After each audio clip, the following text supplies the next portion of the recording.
everyone, and welcome to the January 20th episode of the LGS Pod. I'm John Cross, and with me tonight, as always, is our co-host, Dylan Wilson. Dylan, how are you doing this evening? Doing pretty well. Enjoyed the long weekend. Was able to catch up on some stuff. So it's yeah, kind of. I always enjoy a Monday off. It makes the week feel nice and short.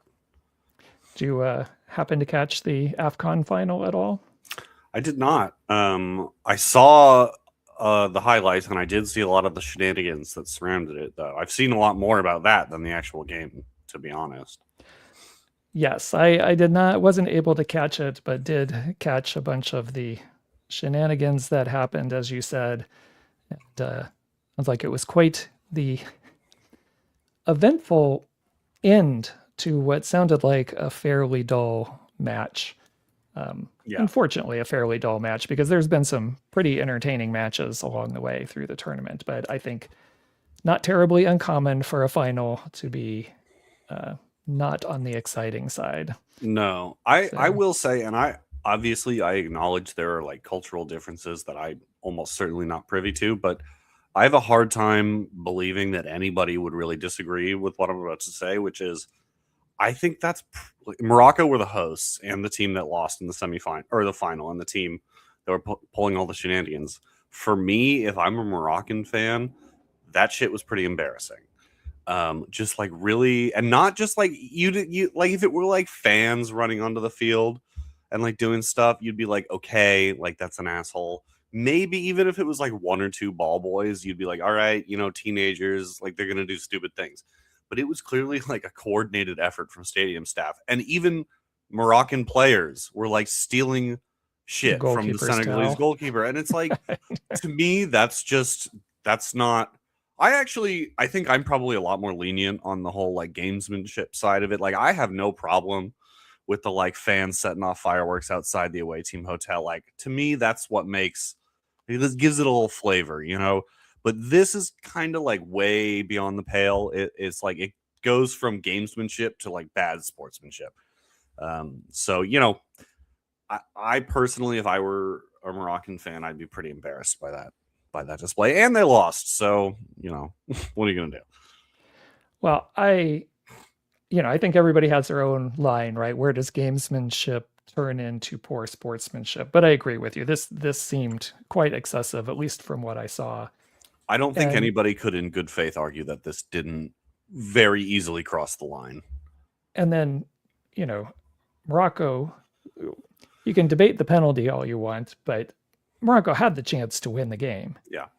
And that had to have been about the worst Panenka attempt I think I've ever seen.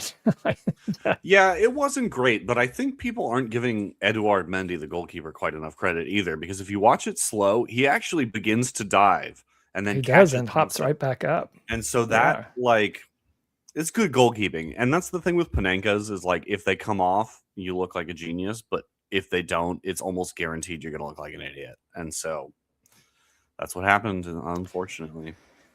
Yeah, that's it's a shame. I have mixed feelings for players like that. On the one hand, I always feel bad for players initially, like especially in a final, in a huge game, not just a league game or something.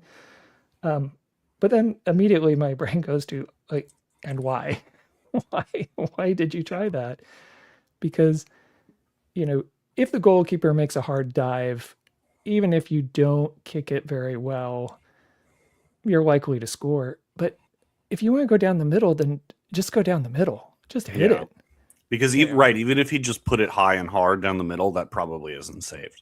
Because like we said, Mendy's knees buckled at first. So yeah, it's I don't know. And I there's a lot of different philosophies that go into penalty taking, but I'm kind of the mind that if you just hit it low, hard, like on the ground, hard into the side netting, like 95% of the time, it is going to be a goal.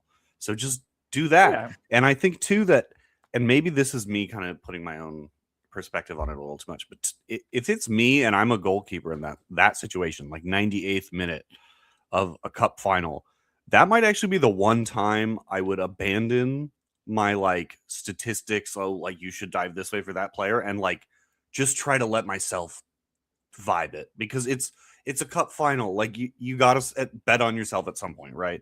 And I think a goalkeeper is more likely to bet on themselves in that situation than really any other situation. So it's like almost doubly silly to try and go for the trickery because the goalie is more likely than in any other instance probably trying to cover all their bases, so. Yeah, I agree. Well, speaking of African football, especially, that's going to play into our top story tonight, is we're going to take a look back at the 1966 World Cup in England. And you might ask, well, what does the 1966 World Cup have to do at all with Africa? And that's kind of the point, because there were 57, if I remember correctly, teams that boycotted the 1966 World Cup for a variety of reasons that we will get into when we get into that topic in the second half of our podcast, including the entire African Confederation. So it's a story that sometimes gets lost in the conversation about the 1966 World Cup because most of it's focused on the final, and it's England and they win at home, and it's a controversial goal against West Germany to send them to extra time. Right, so that usually dominates the discussions. But I think in terms of where we are today and the 2026 Men's World Cup coming up, and lots of talk of loose talk, I guess, of boycotts, thought this would be a good little history lesson to throw in and talk about on tonight's podcast. So we'll get to that in the second half. But of course, as we do usually in the first half, we'll go over some current event news. But we'll start with another edition of our This Day in San Diego soccer history. And today, January 20th in 2023, just 3 years ago, Torrey Pines High School alum and San Diego Sea Lions legend, Dr. Rachel Hollebeck, is inducted to the Breitbart Hall of Fame. This Del Mar native was also a two-time Olympic gold medalist. And if you are a soccer fan of a certain age, you probably know this player better as the U.S. Women's National Team defensive stalwart, Rachel Bueller. So that is our This Day in San Diego soccer history. And it was one of those today I found out that Rachel Bueller, now in her medical professional life, goes by her married name and reserves her maiden name for her soccer professional career stuff. So Rachel Fair Bueller, enough. Del Mar native. That is our This Day in San Diego soccer history. All right. Keeping, I guess, in San Diego news and awards, U.S. Soccer just gave out their annual awards, and the stuff that makes the news is usually the men's person for the U.S. men's national team and the person for the U.S. women's national team. Chris Richards got it for the men, and why am I blanking out? Who got it for the women? Do you remember? It's Rose Lavelle, I think, right? Was it? I think so. I'll have to go double check it, but I think it was Rose Lavelle got it for the women. But we will. I'm sure Dylan is checking that right now to make sure. What was the award called again? Just U.S. Player of the Year? I think it's Female Player of the Year or Women's Player of the Year. I don't know. Because now, I mean, U.S. Soccer used to just do a Player of the Year, which was only focused on the men. Then they started doing the men's and women's, and now we have our extended national teams. So we have all the awards for our extended national teams, and those usually get lost in the shuffle with the winners for the men's national team and the women's national team. But if you were listening to our podcast, I believe back in December, we talked about the nominations for some of the extended national teams. And I think at that time, there were 3 San Diegans in various categories that were up for awards. And we did have one San Diegan actually win. And congratulations to Chris Borden. He won the Male Deaf Player of the Year for the U.S. Extended National Team. So big shout out to Chris, who I think plays locally in our lower league teams. I'm not sure which team, but I think he does. So we've got that as a recent award getter. And then just some news about the extended national teams. The beach soccer teams are doing some trainings coming up here in January. On the men's side, we have 3 players who are representing from San Diego who are represented on the beach soccer team. Antonio Chavez from Oceanside. We have Matthew Citron from San Diego. And Nick Pereira, who I believe at the moment is still with the Sockers. But Nick Pereira also holds the beach soccer goals record for the U.S. men's beach soccer team at 114 goals right now. So we have some San Diegans that are doing well with our national teams that are on some of the extended teams, and wanted to make sure we gave them a shout out. And likewise for the women's beach soccer team, we have a local product on there, Vanessa Valentine, and she's back with the national team, and they will be playing 3 friendlies out in the Bahamas here on the 25th, 26th, and 27th. And I believe there's somewhere on YouTube or something you can catch those matches. I don't think the men are doing exhibition matches. I think they're just doing a training camp. I'm not sure, but that sounds right. I don't think I've seen anything scheduled. And then to go to the Wave and some possible history making that the Wave might be doing on the good side, rather than, I don't know, letting a very good player leave and just break contract mutually and then go sign for another team and not get any kind of transfer fee or anything. Another team owned by a different and owner of a different NWSL club. NWSL team. God, no, I shake my head sometimes at what's going on in that NWSL organization. I get a player wanting to leave, and I get maybe you won't be able to get the transfer fee you thought you could get, but why would you break the contract? Like, we're just going to end the contract. Why not make the deal, like, from a business standpoint? Well, I've read rumor that apparently she had a clause in her contract that allowed her to return if, like, a certain club offered her, certain level of club offered her a deal. She had, like, a clause that allowed her to terminate this past off season. So from a business standpoint, why is that I'm in not the contract defending it. that I'm just way? clarifying. Yeah.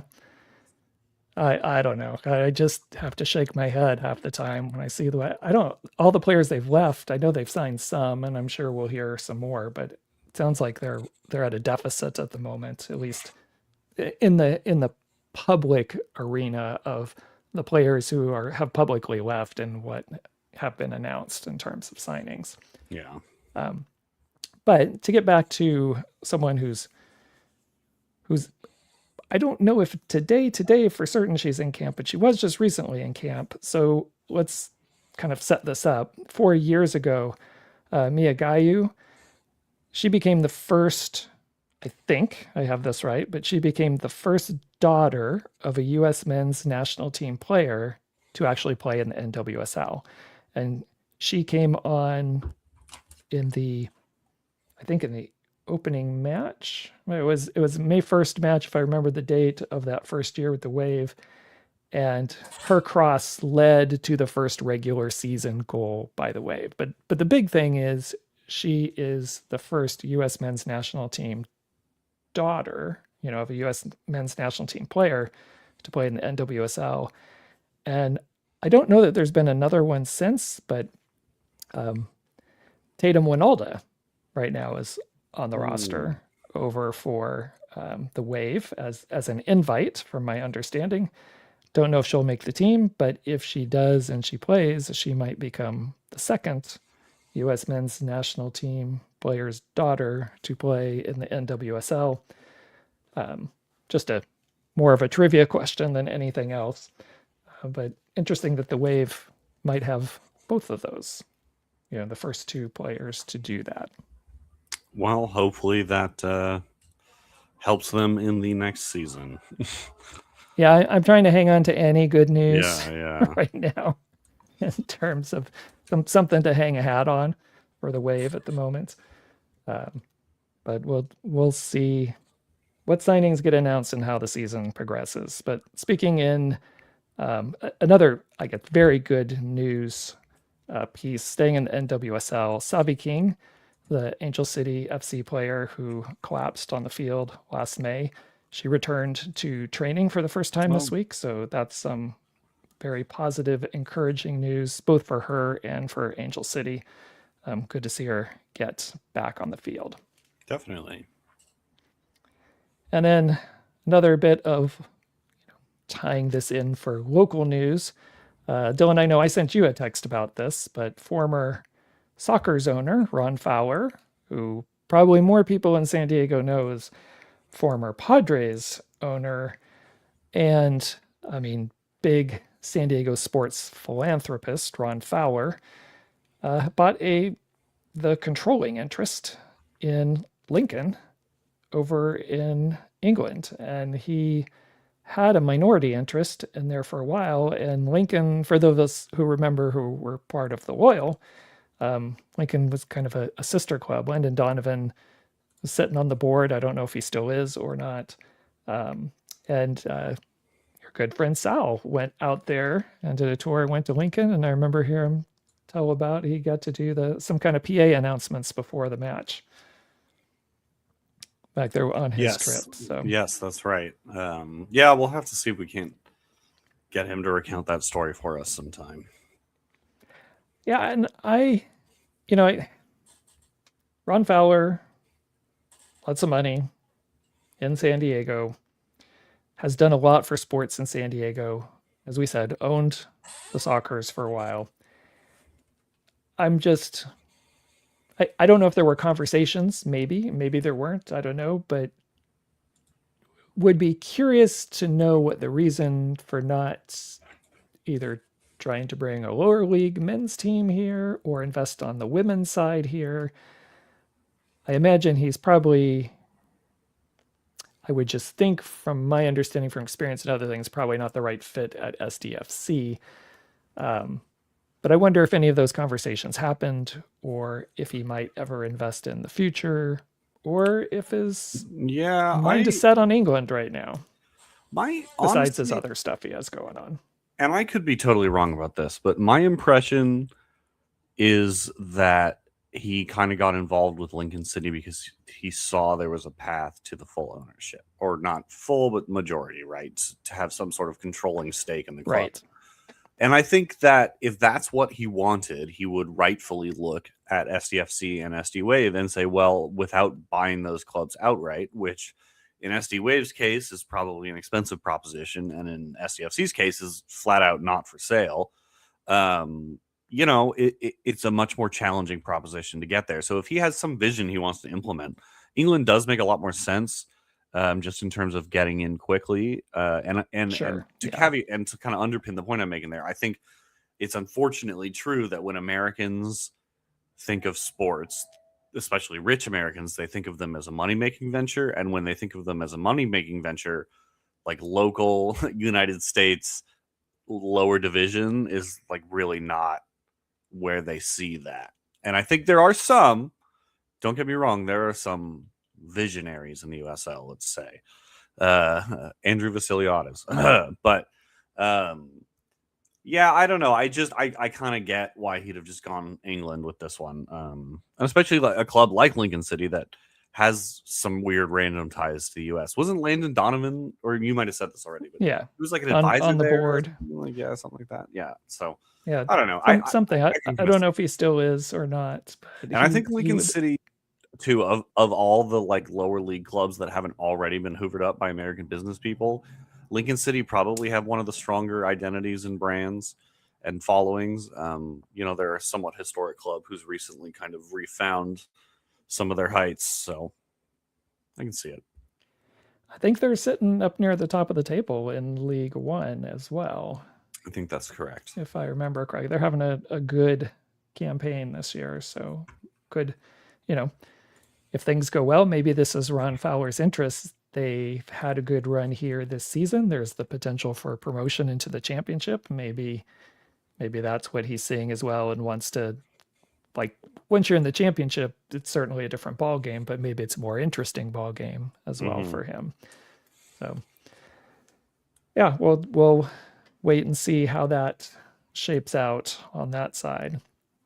But we also back home again here in the U.S. we had the United Soccer Coaches Convention, the annual convention that happens every January. It was out, I don't know, Philadelphia this year.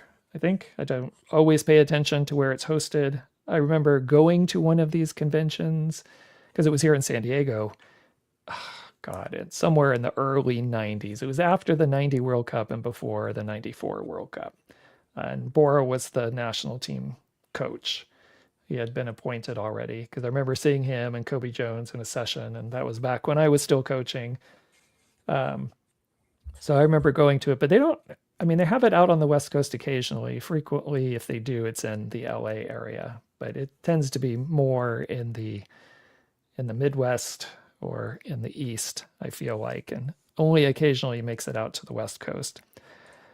But I'm always interested in what kind of things come out of the convention. And, sometimes it's quirky things, but I try to pay attention to certain reporters, see what they're reporting, especially things specifically from US soccer and what some of their plans might be, because US soccer has their AGM coming up here very soon. So usually you get some hints about things that might be coming, or changes that might be coming to US soccer.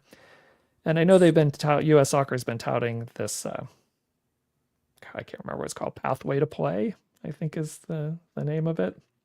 But kind of their new mission that they're doing. And one of the things that I'm really struggling to wrap my brain around is this idea of trying to work with college soccer to help them, because we covered this. So, US soccer got people together and put this white paper, produced this white paper to talk about how kind of re-envisioning what college soccer could look like.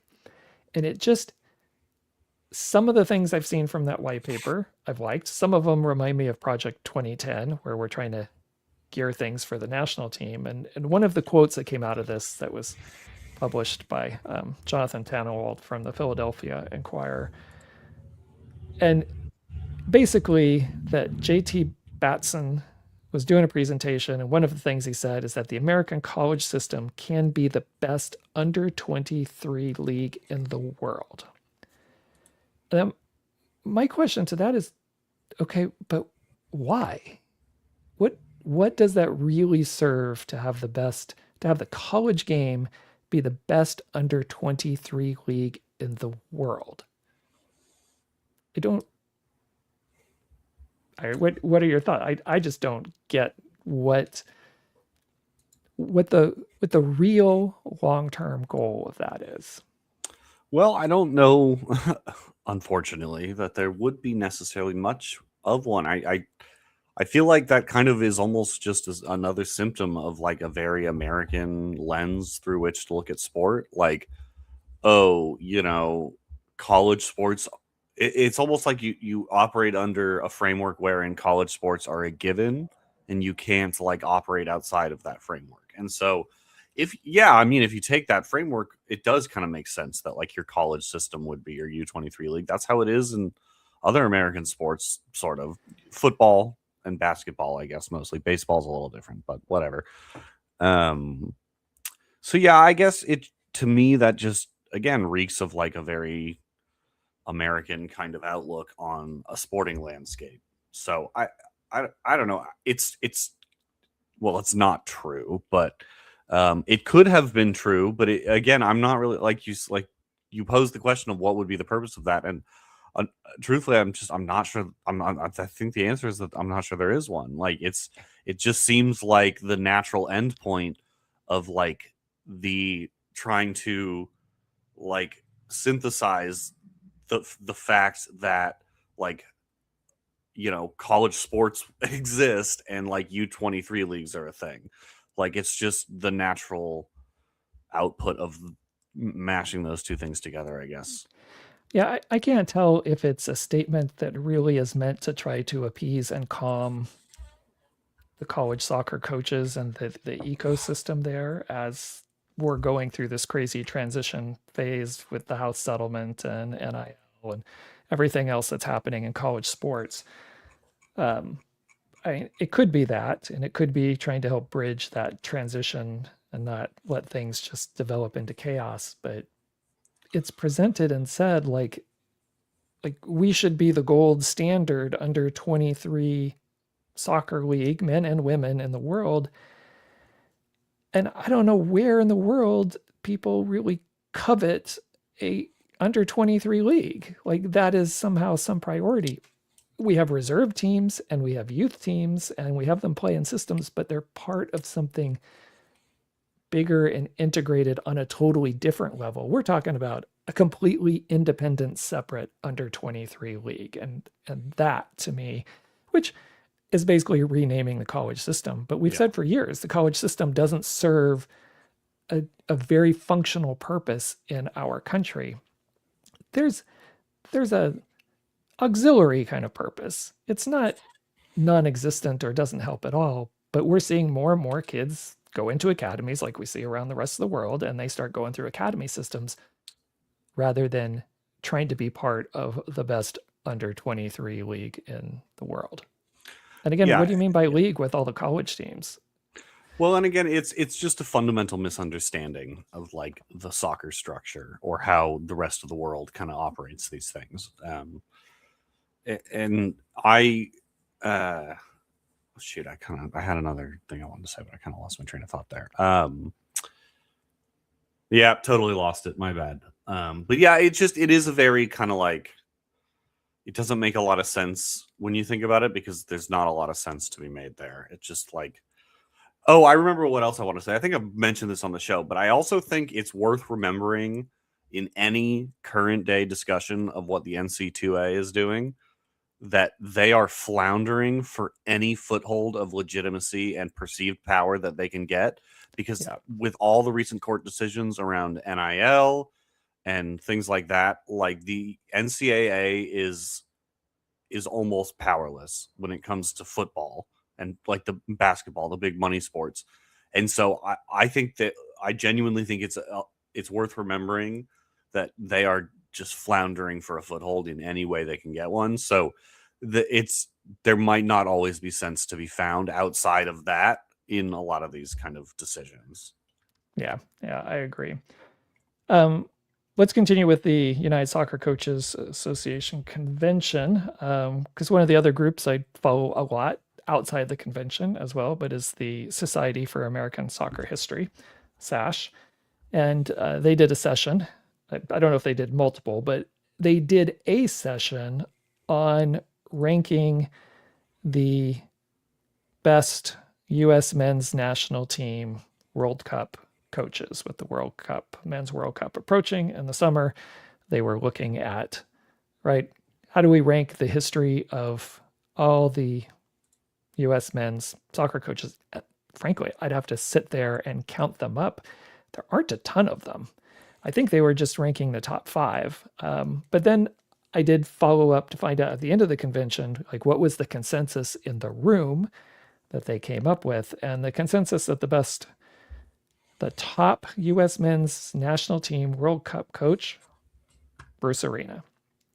Yeah, I mean, so yeah, and when I think about it, I mean, one, it's hard not to argue for Bruce Arena since he's the one who took us discounting 1930, because that format of that tournament was very different than we discount like going to the semifinals, and that tournament was very different than going to the semifinals. We discount 1930 unless we're comparing World Cup histories to Mexico. Then it is the most important World Cup.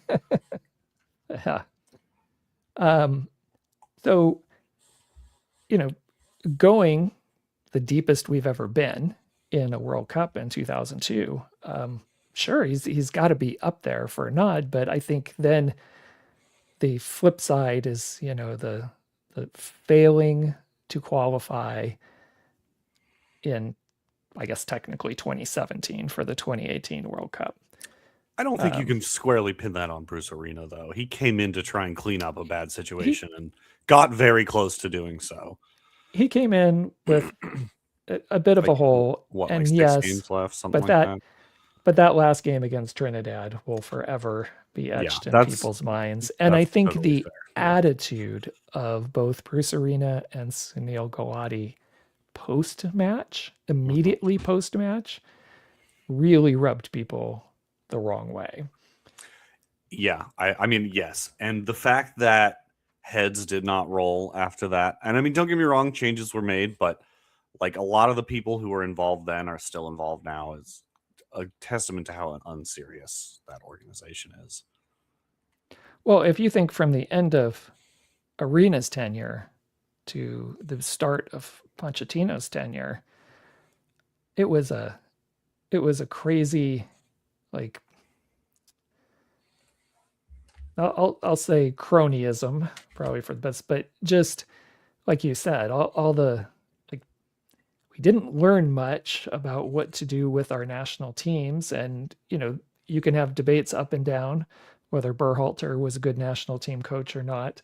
Um, but the process of how that came about, and then the process of the rehiring and how that came about, just I mean, again, rubbed people the wrong way, just seemed incredibly unprofessional, and also was at a time where uh, that this is my cynic in me, I guess, but also at a time where MLS was still heavily pulling strings within U.S. soccer, before the kind of divorce that we've seen over the last maybe half a decade, which has been great. I think the U.S. soccer has made some big strides now that MLS is not pulling the strings the same way within U.S. soccer. Um, but I don't know. I have mixed feelings about Bruce Arena. When I saw it, I was like, ugh. And then when I thought about it, like, I really don't know who I'd rank ahead of him. Well, and that's the thing is in a country where it's not reasonable to have expected to have won a World Cup, how else can you define success other than Yeah. how far did you get in the World How Cup? far you progressed? Because if there are other ways you can look at it, and I mean, I guess it depends what you think of as a good coach too. Like, there's the man management side of it, the there's the tactical side of it, but with international coaches, there's also sort of like a recruitment aspect to it, especially with a country like the United States, where you have so many people who like maybe have that dual availability. So there's a lot of different facets to consider, but I think if you want to just go by results, it's hard not to say Bruce Arena. Um, and it doesn't hurt Bruce Arena's case either that a lot of the subsequent recent coaches have been very dislikable for one reason or another. Yeah. Yeah. When I think just through my lifetime, because really my lifetime where I paid attention to U.S. men's national team coaches really started with the 1990 World Cup, because we were back in a World Cup. We weren't just having a national team coach getting us through failed qualifying cycles for 40 years, or really not having much of a national team program for chunks of time during those 40 years. But I think of Bob Gansler in 90. I mean, I thought did an admirable job with basically a team of college players taking to the World Cup, right? And then Bora, I think, did a fantastic job of, where we were hosting, and we got out of our group and beat Colombia and took a team again with no professional league, and now college stars, just a little bit older, a lot of them, but some college stars still, and had a team that, you know, I think performed, especially defensively, very well on the world stage, and understood a little better how to play the game, even though on paper they didn't match up well with any of the teams they faced. They played well above their means in 94. So I think both of those two did make it. I think Bob Bradley made it in their top five, and I can't remember who the fifth one was, but I I don't know that I could put them ahead of Bruce Arena, like you said, because he took us to a quarterfinal. Yeah. And then when I think about that, it also makes me sad. like, why don't we have a better coach? I think you might get some younger people to point to some of the more like regional tournaments that we won in the more recent decades under Berhalter, and I guess mostly under him, but like those were fun when we won them. But like realistically, if you could trade all of our CONCACAF Nations League trophies for another quarterfinal appearance in the World Cup, yep, like come on, you would do that. Yeah, would absolutely. All right, well that wraps it up for the soccer coaches convention. Although one other very sad thing happened during the time frame this last weekend of the convention and everything else that was going on. But Rocco Commisso, the most recent, I guess, other than the current iteration of the Cosmos, but of the Cosmos, right when the second version of the NASL folded, he was the owner of the Cosmos, also had the big court case against U.S. Soccer, that he did not win, that we just got the results of about a year ago now, I guess. But I mean, I think he's probably someone might be worth doing a bit of an episode to get some history about him. But hard to say, really. I mean, I think we need a little more time looking back, but how much of his pushing U.S. soccer and how much of that court case, and even though he didn't win, some of the underlying changes that still happened because of that court case set us up for the position we're in now, especially with USL, to be able to try to have a first division and challenge Major League Soccer, do promotion relegation. I think really hard to say how much of an impact he had on that till a few more years go by, but I think we might look back at it, in another decade or so and really look at his influence in U.S. soccer in terms of pushing and forcing U.S. soccer into some changes. I think some people would argue necessary changes, but I also think he was a person and a character who rubbed people the wrong way. It was also, even though you might have liked what he was doing, he was still a person with means and money who wanted it done his way. And if he didn't get it done his way, he was going to use his influence, whatever that may be, to try to ensure it happens. And if you look at it that way, how is that much different than the owners in MLS and trying to use their influence on U.S. soccer to get things, Because I agree with the first one. Well, yeah. That's why I think we need a little bit more time to see. But he certainly was an instrumental figure in how U.S. soccer has been shaped over the last couple of decades. So, and then kind of left the U.S. scene when he went over to Italy. Well, when he bought his interest in Fiorentina and really spent more time in Italian soccer over the last few years than he did in U.S. soccer. But you have any other comments about Rocco Commisso? No, not really. I guess just on U.S. coaches, I guess it's worth saying Bob Bradley's name. He was the coach when I first started paying attention, like really paying attention.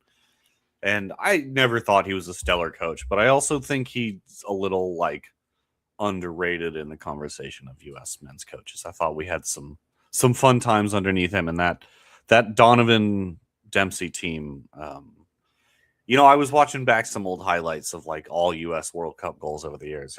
Oh yeah, that team was not very talented outside of those two guys, but they worked well together. That was a unit that played well together, and it was a fun team to watch. So, flowers for Bob Bradley, I guess, is the only last thing I wanted to say. And he did pull off that, I believe it was a 2-0 victory over Spain. That's right. In the Confederations Cup it was 2009 Confederations Cup, when Spain was on their ridiculous undefeated streak. That was amongst their 3 in a row, yeah. Yeah, the U.S. team beat Spain to stop that streak.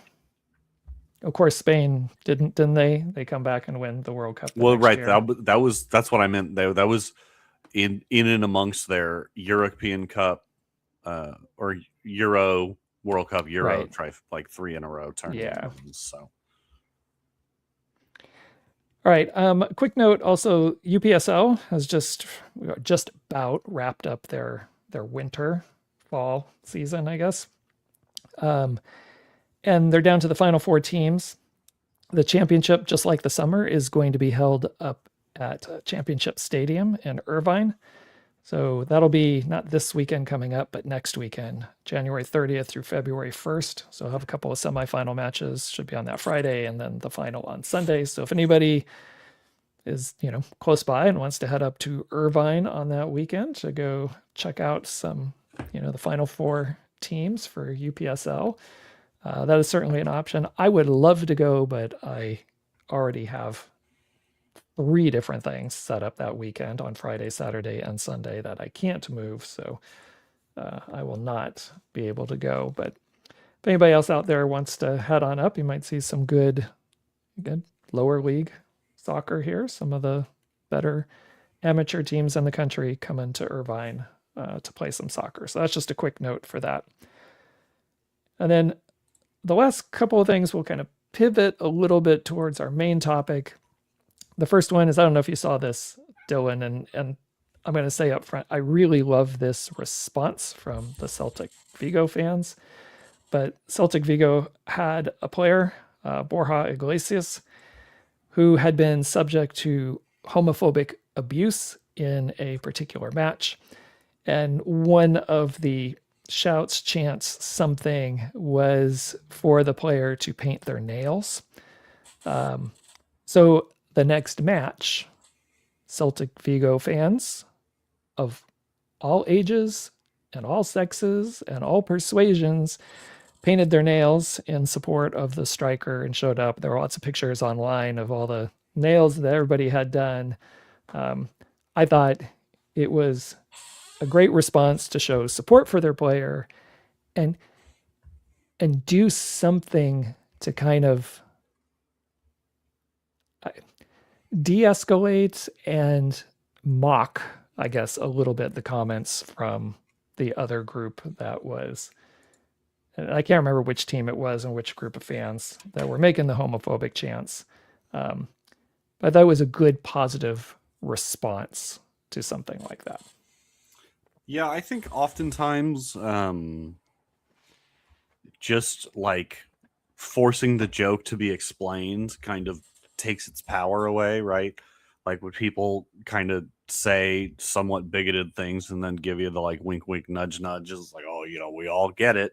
And it's like you kind of do, but it's also when you ask them to like, oh no, like explain to me what this joke means, right? Like they kind of fall apart because they realize as they're saying it out loud, like there's no way to explain it without sounding like an asshole. And it's kind of a way of collectively doing that, right? It's like so what? Like you're painting your nails. What's the joke here? Like big whoop. And it's a really good way to combat these things because it really leaves the bigoted people with nothing to do but feel silly, and like they won't take that and learn from it, but that's what they deserve. So, but it shows so many other people. You're right. The bigoted people are less likely to learn anything from it. Mm-hmm. But anybody who might have been on the fence, any young people, especially in the Celtic Vigo crowd and supporters, see all these people coming out and doing it. And it doesn't matter if you're male or female or any of that. Like, yep, we're all going to paint our nails. Because so what? Who cares if your nails are painted? Right? Yeah. So I think this is where I think these things have power. It's not so much to mock the people who did it, but you are kind of mocking the whole idea and the stupidity of the comment in the first place. But it is showing support for everybody in your community. One, that you don't tolerate, and two, so what? It's okay. It's when you point out the absurdity of these kind of like offensive, but like intended to be offensive jokes, like they lose a lot of their power. So that's a really good, that's a really good response from the Celta Vigo fans. I hadn't read about that. Yeah, I like we hear so much about someone do something, then there's a punishment, and those Mhm. like it just seems to keep going in a cycle. Like Yeah. someone then tries to push the boundary back again, or that these feel to me they do the combination of de-escalating as well as mocking a little bit, but Yeah. also showing acceptance within your own community. So Well, and it's again, another example of how how sport and politics are kind of naturally inseparable. Like it's a form of expression for people, yeah. right? And it's a form of showing their acceptance in this case. So that's very heartwarming. I hadn't heard about that. And then to continue somewhat on the theme we were just talking about, and really kind of thinking about to what we've talked about Seattle and Seattle doing their Pride, um, all their Pride events and scheduled for a particular day that is also a World Cup match. The in the organizing committee for the Mexico City LGBT plus Pride March has confirmed that the date for their event is going to be the final weekend of June, which will coincide with the FIFA World Cup to maximize their global visibility for diversity and inclusion. And again, right, we talk about mixing, or some people might argue mixing sport and politics, but again, I think this is a way for people to leverage eyeballs and everything else to raise awareness, to raise acceptance. Glad to see that outside of the US and Seattle, there is another city, looking to do Pride events at a typical time of year where we do Pride events, which at least on this hemisphere in June and July. Um, Good to see that they're not shying away from their event. They're trying to make it inclusive with the big sporting event that's coming into their city at the same time. To me, as it should be. Yeah, definitely. And I mean, it's Seattle too, so they're not a people to be ashamed of their opinions either. So, Well, for Seattle, but this one's for Mexico City is oh, doing I this didn't. one. Sorry, I Yeah, misunderstood. I missed that. Well, that's great. I mean, correct me if I'm wrong. That's pretty progressive by Mexico standards, right? yeah. I'm hesitant to say. I would say I have not heard of a lot of things Although, for actually, didn't this. I feel like I read somewhat recently that the Mexican Supreme Court actually affirmed the right of gay couples to get married, like last year. Maybe I'm totally thinking of something else, but um, give me a minute. I'm gonna look into that. Yeah, I again, I would hesitate to say because I'm not familiar, but I have more of a sense that they are they are progressing, I will call it forward, a lot more than maybe people in this country who don't have a cultural tie to Mexico understand. And certainly they're probably moving forward as fast as we appear to be moving backward in this country right now. I know. Especially on economics, Mexico's been pretty successful in a lot of their more recent initiatives. So, Yeah. yeah, good for them.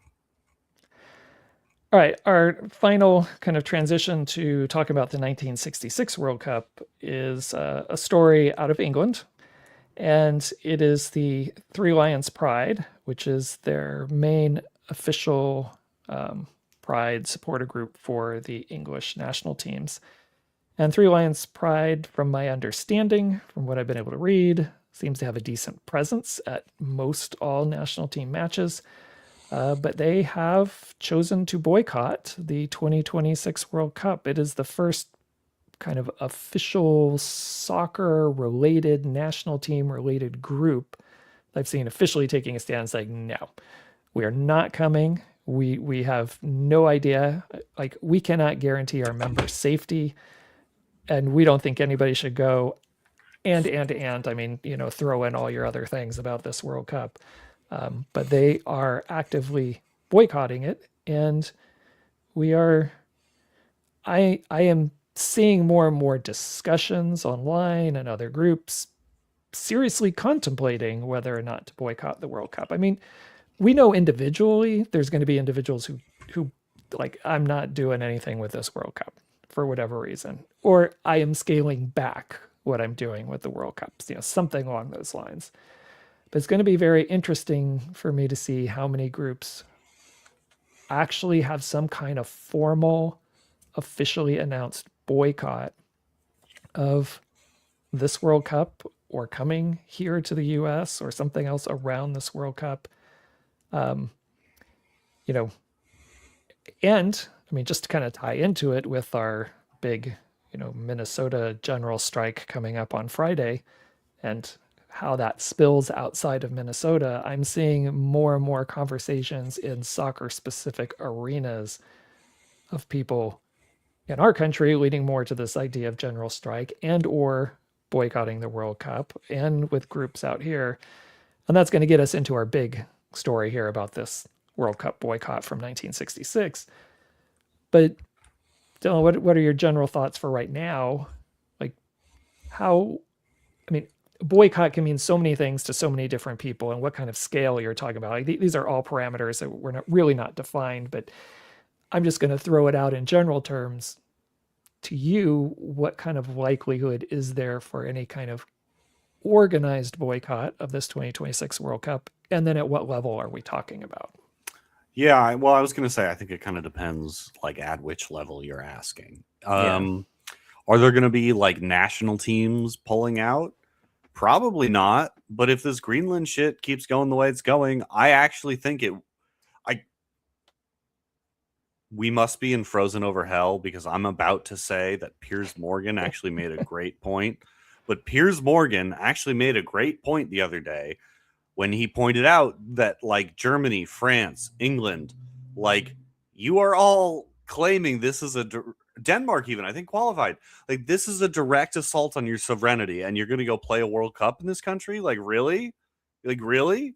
And I, again, cannot believe I'm saying this, but that's a great point, Piers Morgan.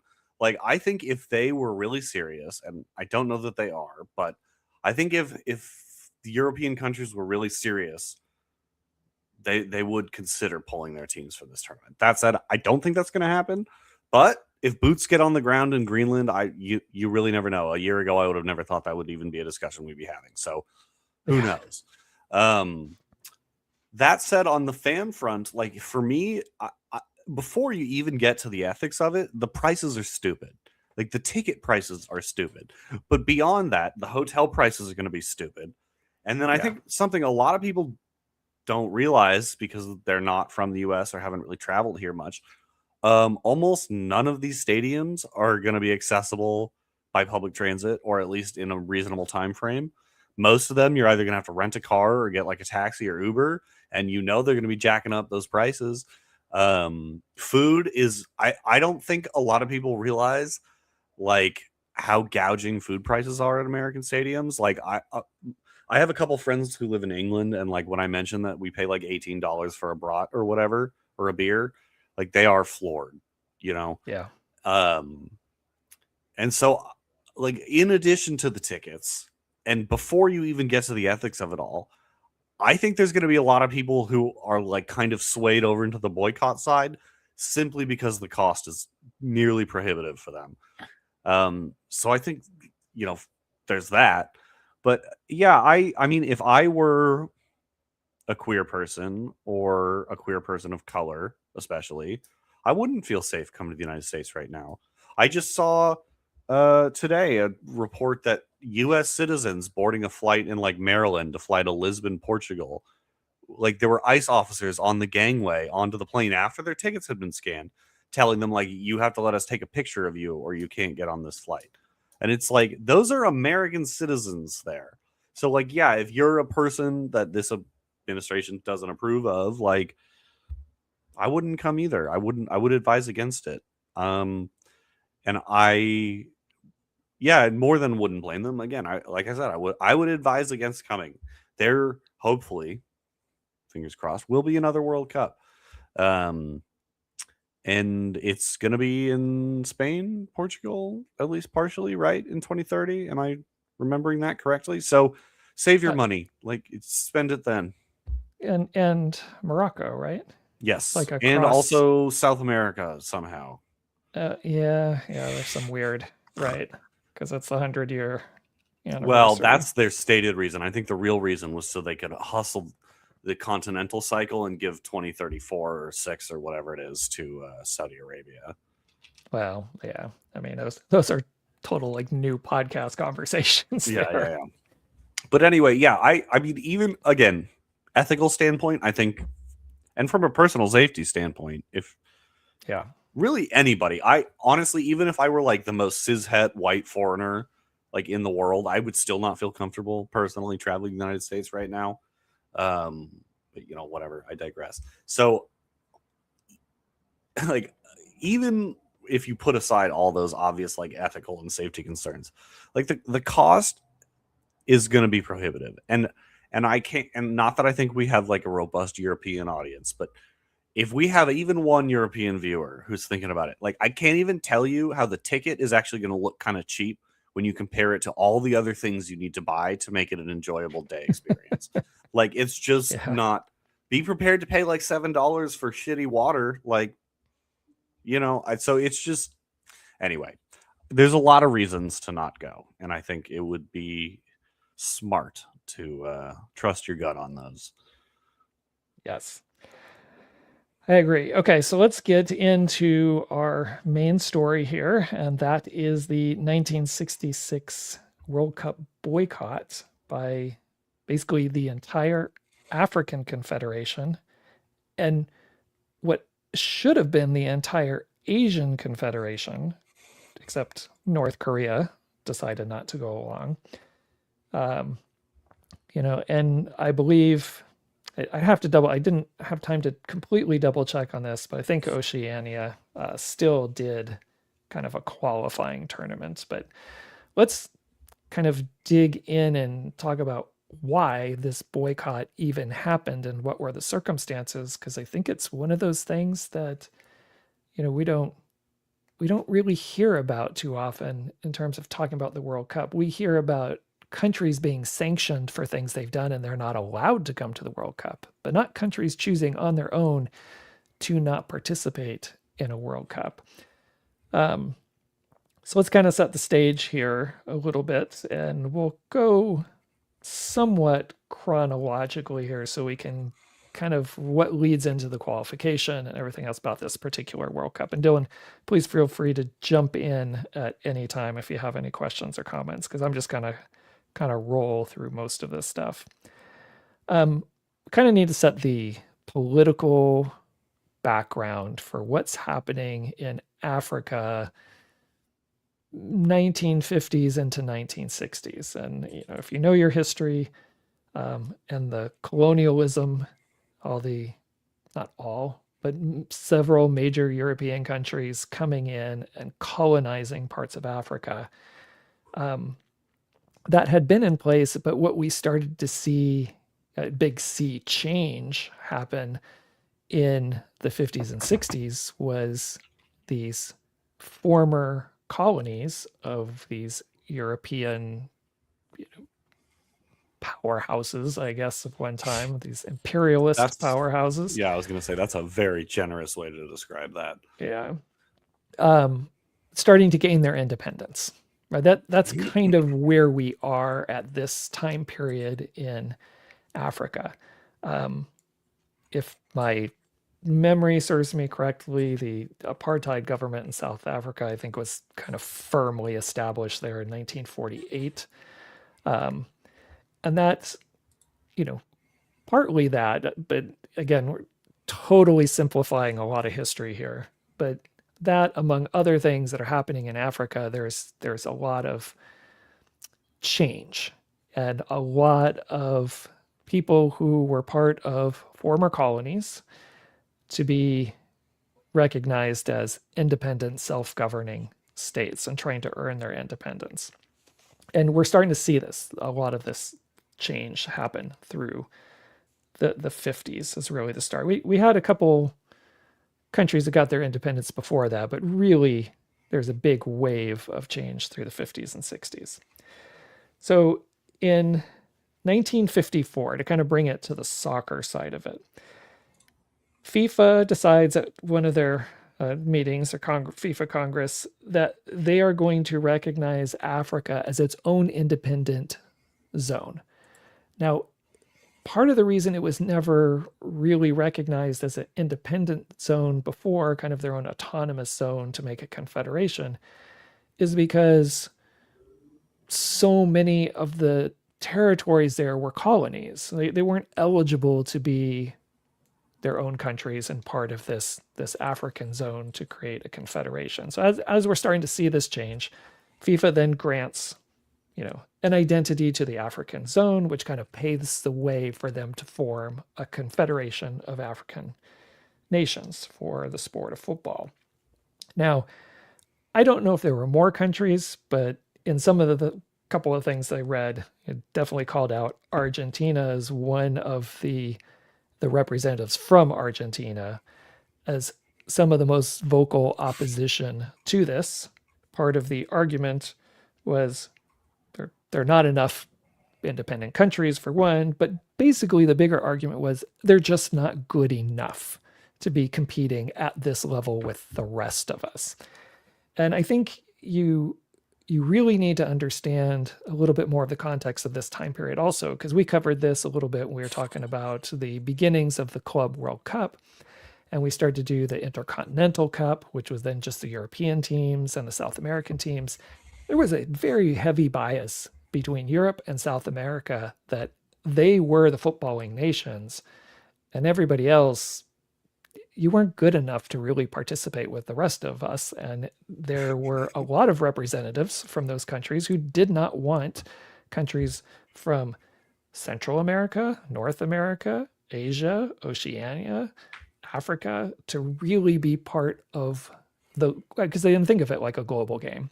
I was going to say the global game, but that's not how they thought of it. They thought about it's Europe and it's South America. And because they're both good, they should be playing in all these major tournaments. So not a terrible surprise that there were people who were against this. But, and again, at this meeting, there were only 4 African reps there. It was Egypt, who did participate in the World Cup in 1934, but we'll talk about that a little bit more later. Sudan, Ethiopia, and South Africa, which of course South Africa has their own ongoing problems with apartheid that are causing conflict, ripple effects throughout Africa in a variety of ways. So those 4 are represented, but they do convince FIFA, and FIFA decides to give them their own kind of autonomous zone to create a confederation. So in 1957, the Confederation for African Football was founded, CAF, and 2 of the leading countries, so representatives from these 2 countries, were very instrumental in making CAF happen. And that was the Ghanaian representatives and the Ethiopian representatives. Now, Ghana had just claimed their independence, so they're also feeling, very strong about making a very pro-Africa confederation. And they, immediately there are some tensions with the current members of the confederation as they're starting this and the rest of FIFA, because even though South Africa initially is a part of the Confederation of African Football, because they're a country there in Africa, a lot of countries are unhappy with apartheid. So it's causing friction. And there are a lot of the other countries are campaigning against, really kind of campaigning for FIFA to eject South Africa from FIFA. Now, at this time, a lot of the European members of FIFA throw out the mixing politics and sports call, that these upstart, confederations and new countries that have just gained their independence that haven't been a part of us for all this time, are kind of causing trouble. But I think, as we've always seen, when people say to stop mixing politics and sports, they really mean your politics are different than mine and I want you to stop. So it's you know, and again, I'm reading some things for this, came across articles where they were, I mean, the same words we hear today, like stop mixing politics and sports, which, coming from the ones who are controlling the power at the moment in terms of the European nations, mostly in football, and South America to some extent, but mostly the European footballing nations are basically, and they're the ones losing their colonies, right? Because those colonies are gaining independence. So there are a lot of politics that are happening in the background.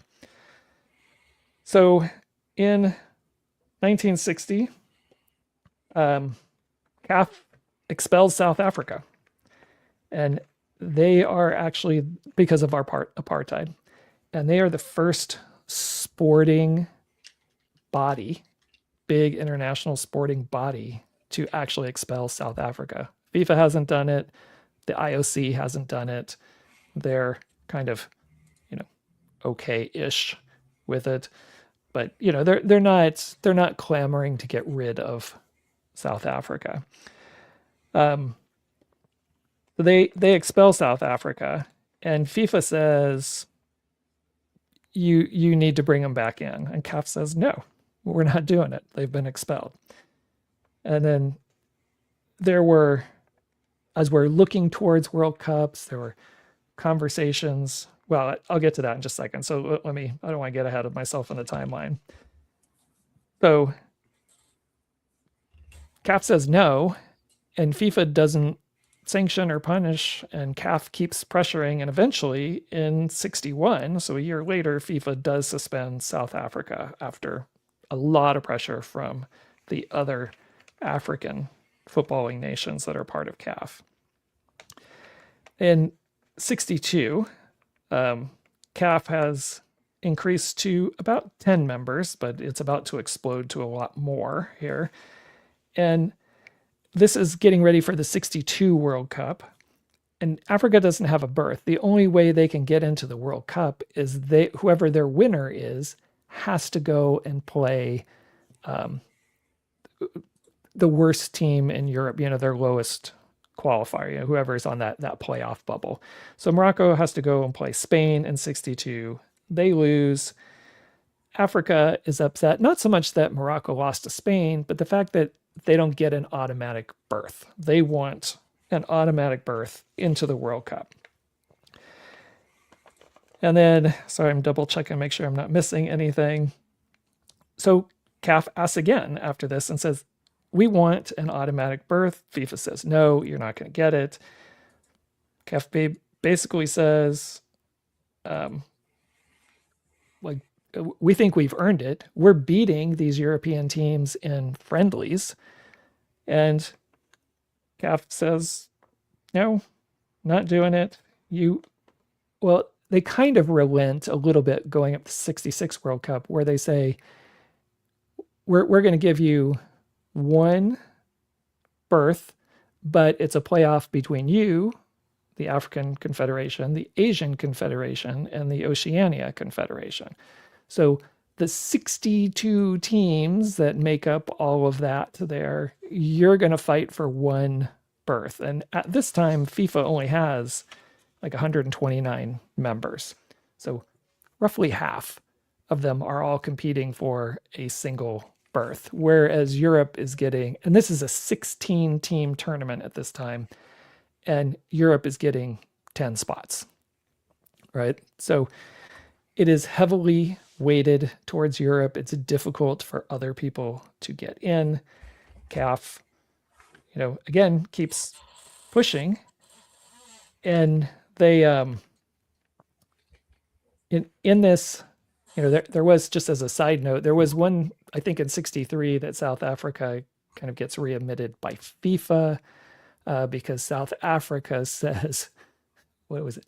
They will send an all-white team to the 66 World Cup, and then if they qualify, and they will send an all-black team to the 1970 World Cup, which is going to be hosted in Mexico, if they win the World Cup. And I think that, or if they make it to the World Cup. I think the choice of those two things, also the all-white team going to England and the all-black team going to Mexico, is interesting, that it wasn't flip-flopped.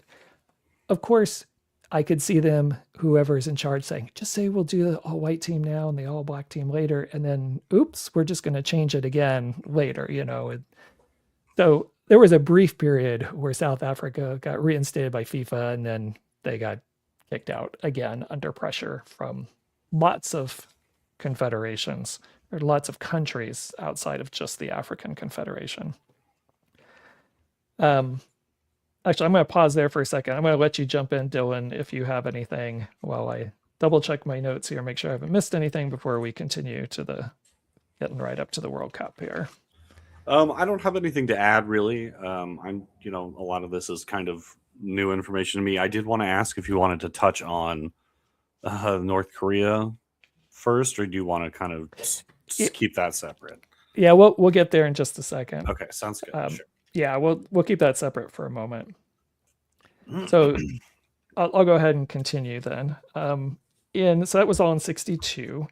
In 63, Ghana wins what is basically what we call AFCON now, right? They win their Confederations tournament, and Ghana, right, has a strong team, right? They're recently independent country from the late 50s. They helped form the Confederation, and they have the strongest team with some stellar players here in Africa. So they win the AFCON tournament in 63. In 64, because they've won and because they think their Black Stars team is good enough, like, again, if you still see interviews of people, even just from a few years ago, talking about this team and some of the players, they think they could have competed for the title. They thought this team was that good. So Ghana also works through CAF and says, look, we need one slot. They have to give us one slot. We can't do this playoff. They need to change their tournament stuff. So they go to FIFA once more and they say, change this. And if you don't change it, we're not participating. FIFA says no. And if you boycott, there will be consequences. So, a little bit of time passes and CAF says, nope, we're boycotting. And FIFA says, okay, well, if you boycott, you're going to get some kind of fine, some kind of sanction. And then they're like, nope, we're boycotting. FIFA still puts out a schedule like for qualifying and stuff, which from what I read, that the African nations felt very insulting after they had already, agreed as a group, until you give us a spot, we're not participating. And the Asian countries decided to join into this as well, except for North Korea. And again, we'll get to that in just a second. Let's see. Oh, and FIFA then, during this time, hopefully, I'm guessing, reading between the lines here, to kind of smooth things over, they decide to offer some of the main leadership from CAF, who are pushing the boycott and pushing all this stuff, a spot on the executive council, right, at FIFA. And I'm sure they thought this was going to like, oh, okay, now I'm over here and I have power, so okay, yeah, we'll drop the boycott. So the members get offered this, they accept, they show up to FIFA Executive Council and hold the line, say, we're still boycotting, which irritated everybody else, basically like, well, we just gave you this position out of nowhere and, thought they were going to just fall in line, and they did not. So again, still created more friction.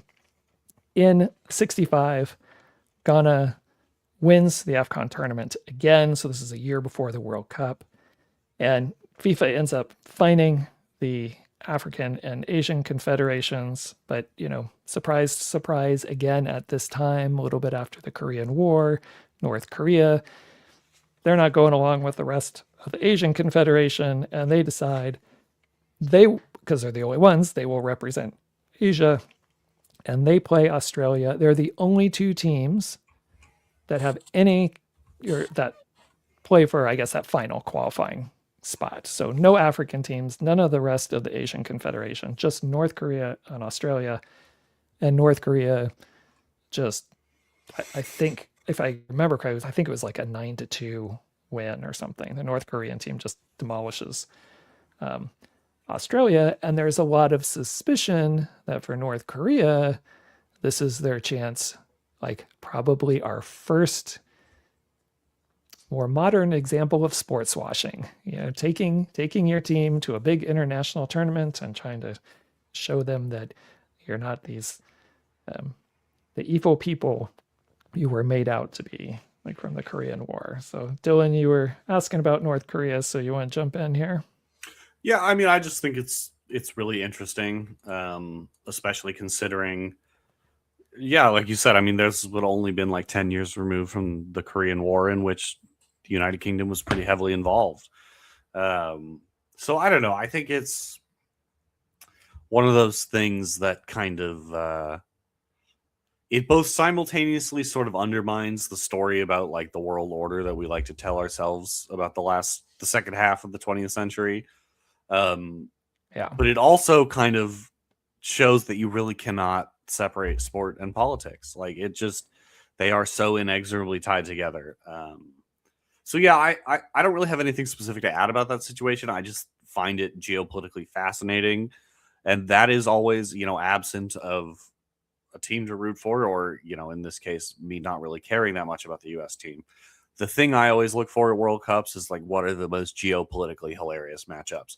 And I have to say, our World Cup group in 2022 was pretty good. You had England, Wales, U.S., and Iran. Like everybody hated somebody in that group. Yeah. It was good. Yeah. Yeah, it is. There are some interesting matchups that always happen in World Cups, and interesting to see how those play out. And again, I didn't double check this beforehand, but if memory serves, I thought North Korea made it pretty deep in the 1966 tournament, possibly the semifinals.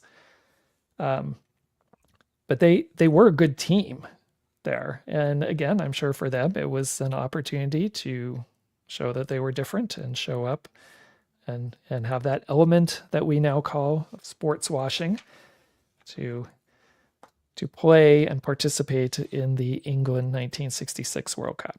So the 1966 World Cup happens. We all mostly know this World Cup from England's first and only World Cup victory, beating West Germany in the final on a controversial goal to get it into added time in the first place. But ultimately winning 4-2, I believe, was the final score.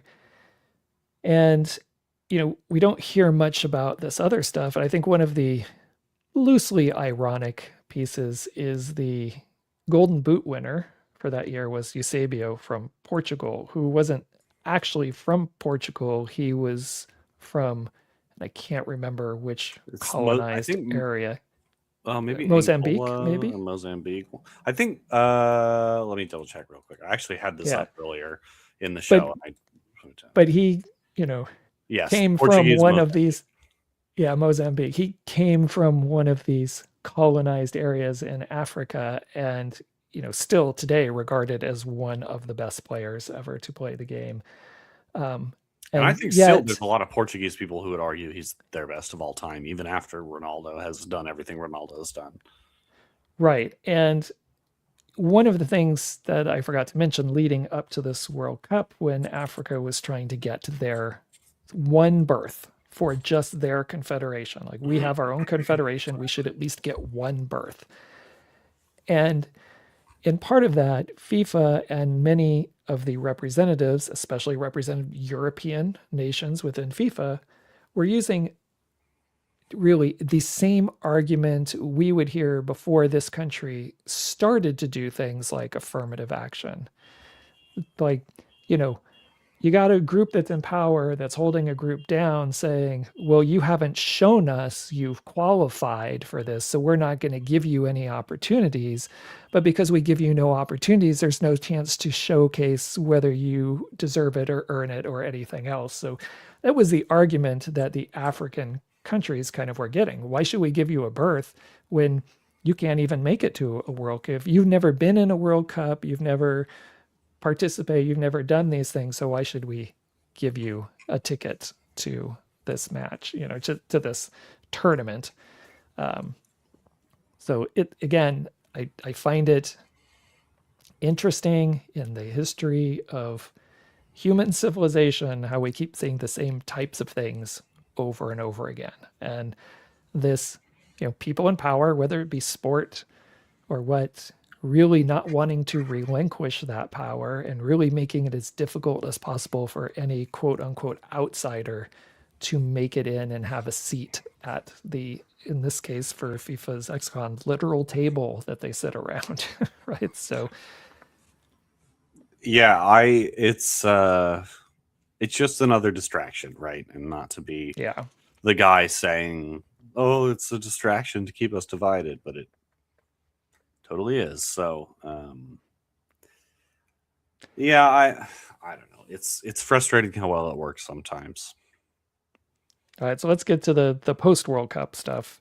2 years after the 1966 World Cup in England, FIFA has one of their annual congresses again, and there's a unanimous vote to give the African Confederation a berth to the next World Cup. So the next one's still going to be a 16-team tournament. We didn't go to a 24-team tournament until 1982. So we're still doing 16-team tournaments, and they give a berth to Africa. I forget who loses the berth. I think it is Europe who loses the berth, but they give the African Confederation its own berth. So that's in 68.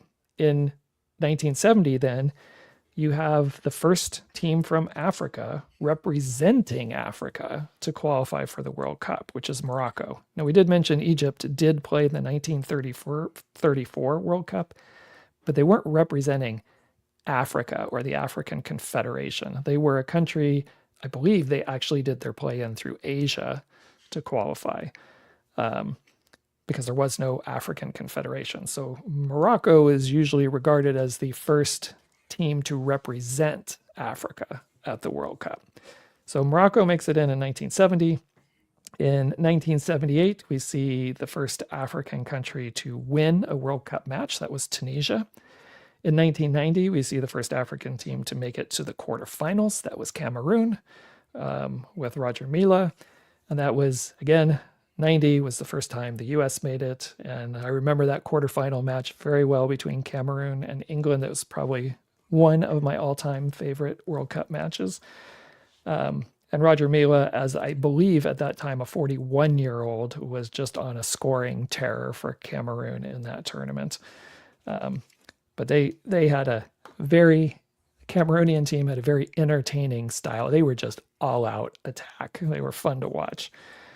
Then eventually in 2006, was it 40 years, right? 40 years after, they basically, because most people think that Ghanaian team, that Black Stars team, were so good. Now, we know anything can happen in soccer, but the likelihood is that was the team that would have qualified for that 1966 World Cup. So the country and the group that chose to boycott and lead this boycott, and all the other countries got involved in, they don't actually get their first World Cup ticket until 2006. And then 2006, they are in the same group with the United States. They actually eliminate the United States 2-1. Clint Dempsey has one of, I think, the more iconic goals for the U.S. in that match, the anger goal that he scores. But it was not enough. Ghana eliminated the U.S. from the 2006 World Cup. And to finally, like we try to do in every one of these, get our San Diego connection. On that team was Mount Carmel High School alum Steve Cherundolo, that more people probably know now as, I guess, the most recent coach of LAFC. And also San Diego Loyal head coach Landon Donovan was part of that team as well. But yes, in this long thread that we used Ghana with to tell this story, ultimately comes back that the US has a tiny little part in it. They get eliminated. And then finally in 2026, now I know we've expanded to a 64 team World Cup, but the African Confederation will have 9 teams in this World Cup. And we've already seen some interesting stories about some of the qualifiers from Africa this time around. But those 9 teams represent about 15% of the total total teams to make it into the World Cup. But it was one of those things that boycott led to a change with Africa, but also led to a change in perception moving forward from there, as especially as the tournament expanded, to make sure different confederations got more berths to actually participate and be a part of the World Cup.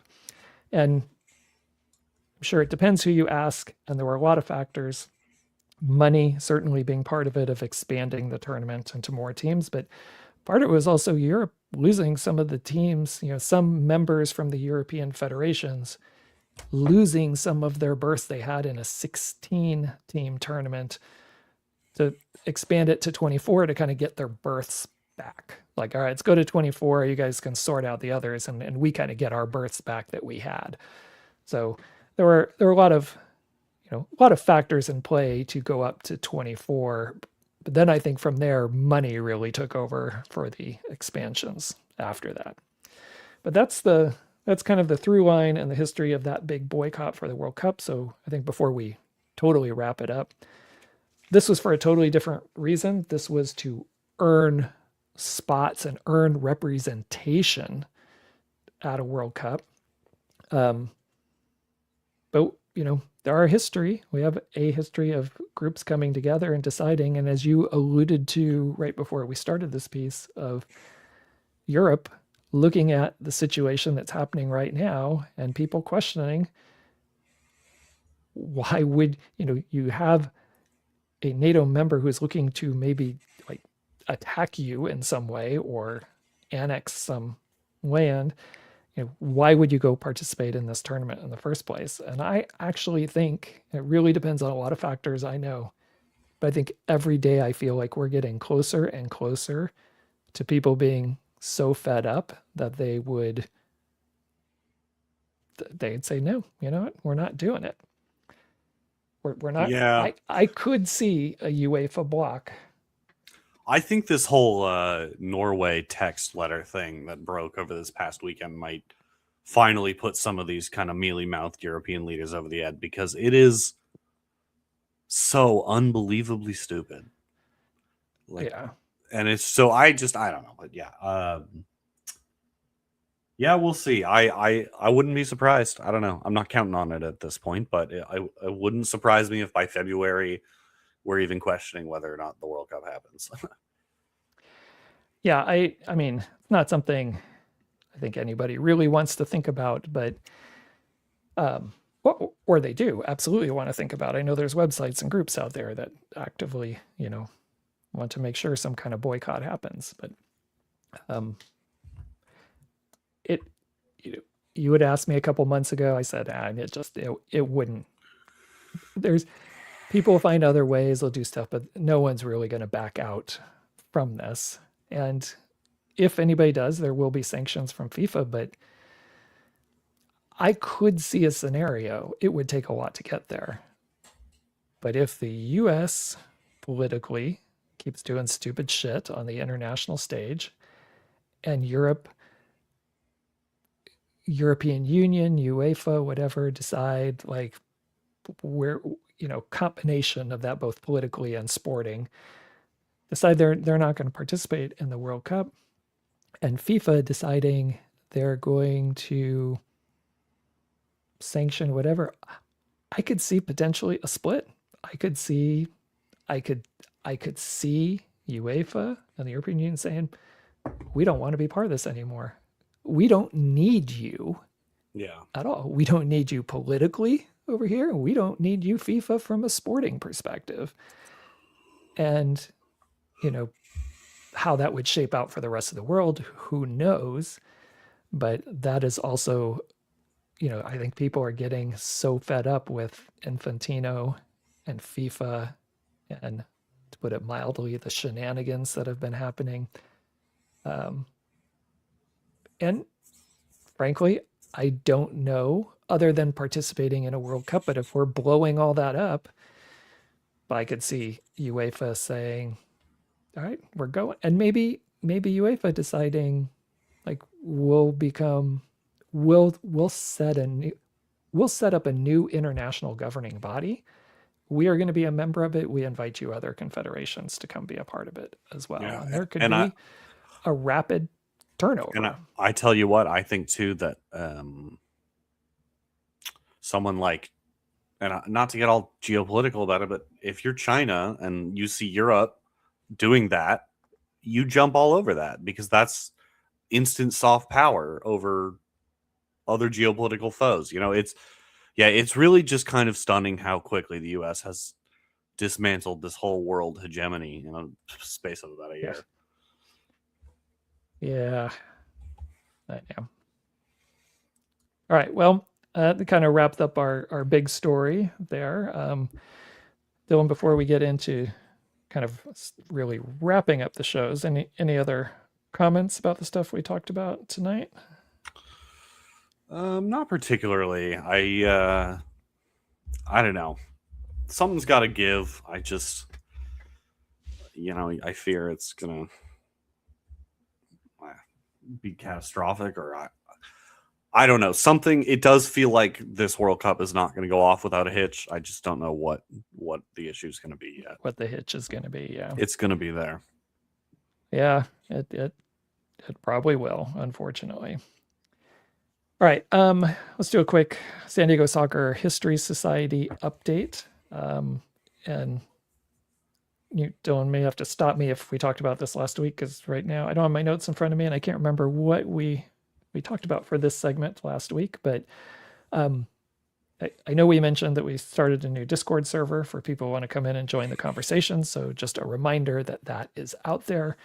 One of the things we want to try to look at and do with this group, besides just generally recording, collecting, saving, sharing San Diego soccer history and culture, and making sure we preserve that for our soccer community, both now and in the future, is looking at significant historical events and anniversaries. So 2026 is going to be the 50th anniversary of the San Diego Jaws, which is the precursor to the San Diego Soccers. So that's, again, 50th anniversary. And to my knowledge, there's no one planning to do anything to recognize that. It's also the 25th anniversary of the San Diego Spirit and their inaugural season in the WUSA. So again, we have some big things that we'd like to be able, especially as time goes on, recognize in a variety of different ways and make sure we, collect, collate, save that information. So if you're interested in helping out with the San Diego Soccer History Society, please drop us a note. We'll tell you how to do that in a second. But drop us a note or a contact. For those of you who know how, that are hyper local with us, you can contact any one of us individually. And we'll get you on the Discord server and you can start participating in some of those conversations. All right, Dylan, as we look ahead to next week, any particular soccer plans that you have? Just the usual weekend matches. I've been trying to keep up tabs with with Wrexham a little bit more because they are only but a few points outside of the playoff places, and I'm not like a Wrexham fan or anything, but I did enjoy the documentary, and I do think it's a compelling story, and I don't think they're going to get promoted again this year, but the fact that it's even possible at this point is pretty fucking remarkable. So I've been keeping my eye on that. But other than that, just your usual weekend league games. Not soccer related, but Gabby and I have been going to a lot of the local pro volleyball games, which has been a lot of fun. Yep. The season started. So yeah, we got a game this Friday. So looking forward to that.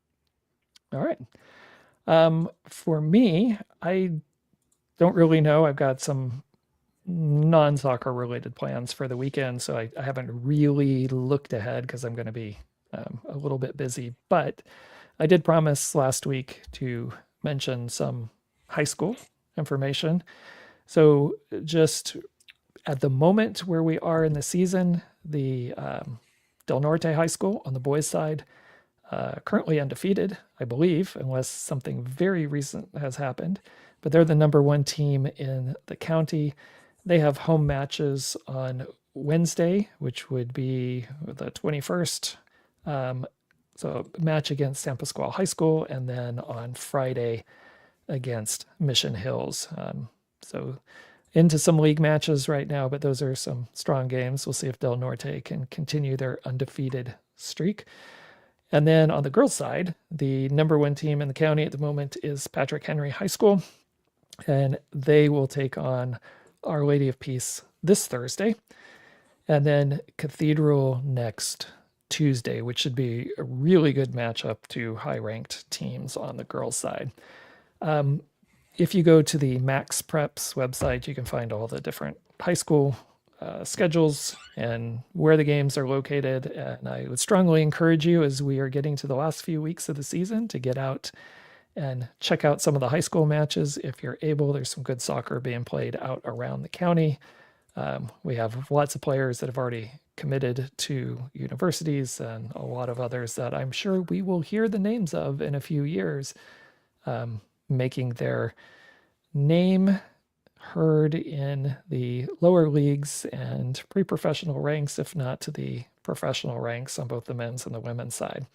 So check it out in the Max Preps, or there are always games that are televised on the NFHS, that's the National Federation for High Schools Network. But if you go on their website, you can find matches that are being broadcast in a decent quality, not too much different than what you get for lower league soccer around, but again, your chance to see some good local soccer. And as we get closer to the playoffs and we really start seeing those runs, we might see if we can organize some watch groups to get out to a particular match and watch some good soccer here as we get close to wrapping up the championships. All right, so that's what I have in terms of soccer watching for this week. Nice.